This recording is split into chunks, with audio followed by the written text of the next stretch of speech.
রাধা কৃষ্ণ মাঝখানে, চতুর্দিকে সখীগণ নৃত্য করছেন। হঠাৎ করে তাকিয়ে দেখা গেল মাঝখানে রাধা কৃষ্ণ নাই। কোথায় গেলেন তারা? সখীরা খুঁজতে আরম্ভ করলেন। দুটো দল, চন্দ্রাবলীর দল আর ললিতার দল, দুটো দল আলাদা করে খুঁজছেন। চন্দ্রাবলীর দল জানেন একজন সখীকে নিয়ে চলে গেছে, ললিতার দল জানেন রাধারানীকে নিয়ে চলে গেছে। দুজোড়া পায়ের ছাপ, 4টে পায়ের ছাপ পড়েছে। এগোচ্ছেন, এগোতে এগোতে যমুনার তীরে গিয়ে দেখছেন রাধারানীর পায়ের ছাপ নাই, শুধু কৃষ্ণের পায়ের ছাপ। চন্দ্রাবলীর দল ওখানেই খুঁজতে আরম্ভ করলেন, তাহলে সখী কোথায় গেল? শুধু কৃষ্ণ একা চলে গেছে। ললিতা বললেন সঙ্গে চল, সঙ্গেই গেছে, অঙ্কে নিয়ে নিয়েছে। যমুনা তীরে ক্রন্দনরতা বৃষভানুনন্দিনী, রাধারানী কাঁদছেন যমুনা তীরে। সখীরা ঘিরে বসলেন, তারাও কাঁদতে শুরু করলেন। জয়তি তে অধিকং জন্মনা ব্রজ শ্রয়ত ইন্দিরা শস্য দত্রহি দ্বৈত দৃশ্যতাং দিক্ষুতাবকা স্তয়ী ধৃতা শবতাং বিচিন্নতে।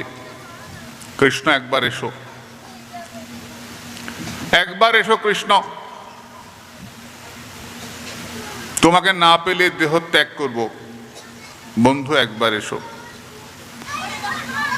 তব কথামৃতং তপ্ত জীবনম কবিভীড়িতং কলমশাপহম শ্রবণ মঙ্গলং শ্রীমদাততং ভুবি গৃণন্তি যে ভুরিদা জনা। তোমার কথা আমাদের অমৃতের মতো বাঁচিয়ে রাখে, আমাদের আনন্দ দান করে, মনের ময়লা দূর করে, তাই তোমার কথা আমরা শ্রবণ করি, আস্বাদন করি। এসো বন্ধু। ভগবান কৃষ্ণ এসে দাঁড়ালেন কান্নাকাটির পরে। কান্নাকাটি কেন? ন বিনা বিপ্রলম্বেন সম্ভোগ পুষ্টি মশ্নুতে কষাহিতি বস্ত্রাদু ভূয়ান রাগ বিবর্ধতে। বিরহ না আসলে মিলনটা আনন্দের হয় না। তাই কান্নাকাটি, বিরহ আসে মিলনকে বড় করার জন্য, বাড়িয়ে তোলে। কৃষ্ণ এলেন, সকলে ঘিরে দাঁড়ালেন, আবার নৃত্য শুরু হলো। আগে ছিলেন এক কৃষ্ণ অনেক গোপী, দ্বিতীয়বারে হলেন যত গোপী তত কৃষ্ণ।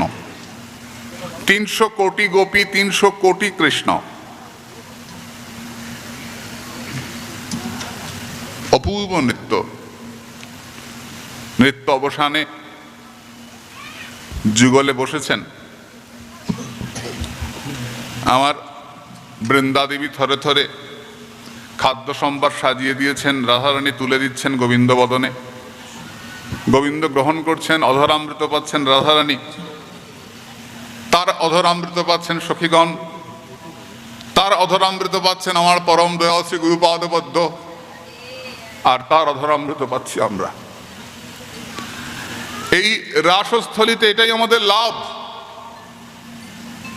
আজ রাধারানী গোবিন্দের সঙ্গে মিলেছেন, মিষ্টি মিষ্টি কথা বলছেন, আর আমরা গুরুপাদপদ্ম আশ্রয় করে সে অপূর্ব লীলা দর্শন করছি, আস্বাদন করছি। জয় শ্রী রাধে।